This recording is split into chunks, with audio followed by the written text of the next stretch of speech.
Netlify on the Angular Developer Experience Engineering, and I'm an Angular Google Developer Expert. I'm here today to talk to you about the best, the number one, the only Angular static site generator, Scully. So Scully just had its big V1 release. It's official, it's released, it's here for you. One of the best things about Scully is you're just writing Angular.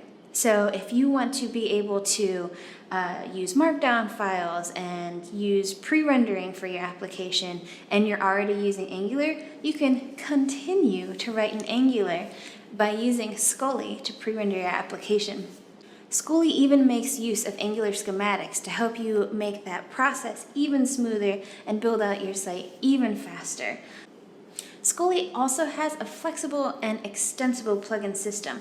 This way you're able to make your own kind of functionality inside of Scully or go off different plugins made in the community to help you do things that a lot of people in the community have also found they need to do.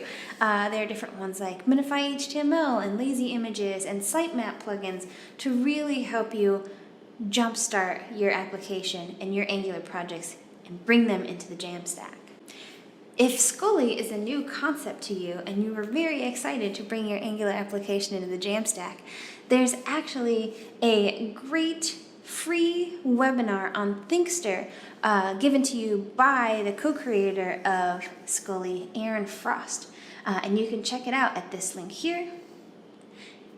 If, though, you have been following on this journey and know so much about Scully, or know some things about Scully, and just want to learn all the new updates, there's actually a video on YouTube that you can check out with the core team of the Scully group at Hero Devs that walk you through all the latest updates that have been happening and that have happened for this V1 launch of Scully.